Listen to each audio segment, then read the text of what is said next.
اگر شوہر نامرد ہو تو بیوی زنا کر کے اپنی خواہش کو پورا کر سکتی ہے یا پھر وہ عورت کیا کرے گی؟ مجھے بتائیے۔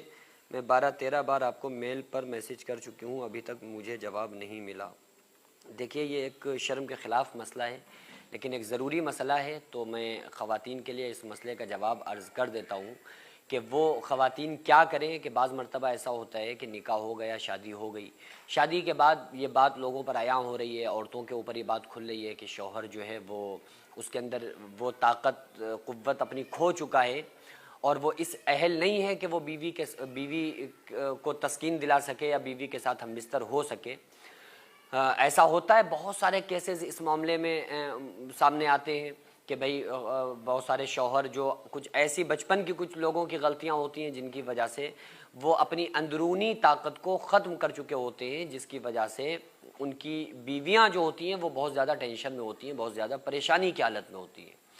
تو اس کا جواب وہ لینا چاہتی ہیں۔ وہ ایسی بھی خواتین ہوتی ہیں جو اللہ سے ڈرتی ہیں کہ ہم ایسا کوئی بھی کام نہیں کریں گے جو شریعت کے خلاف ہو، اور ان کے سامنے یہ مجبوری بھی ہوتی ہے۔ تو ایسی کنڈیشن میں عورتوں کو کیا کرنا چاہیے؟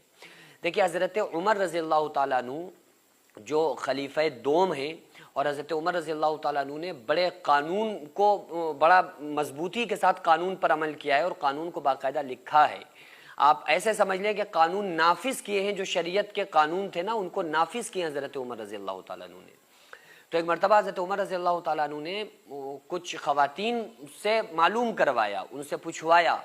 اپنی بیگمات کے ذریعے ان خواتین سے معلوم کروایا کہ ایک عورت اپنے خاوند کے بغیر کتنے دن رہ سکتی ہے،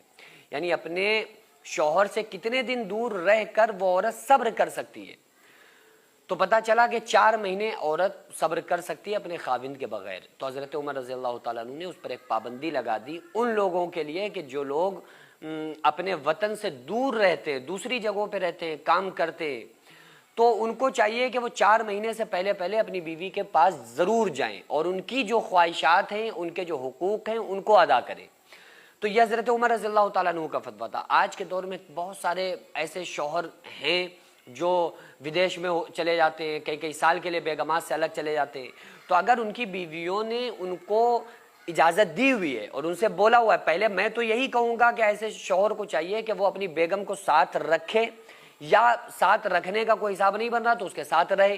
لیکن پھر بھی اگر رزق کی وجہ سے کہ بھئی یہاں اس کا کام نہیں لگ رہا تھا، وہ اسے جانا ہی تھا باہر، تو اگر ان کی بیویاں اجازت دے رہی ہیں اور کہہ رہی ہیں کہ نہیں ہم آپ کے بغیر پاک دامن رہیں گے، آپ بالکل بے فکر ہو جائیں، تو کوئی مسئلہ نہیں، وہ ان کی اپنی آپس کی مرضی ہے، وہ جانے۔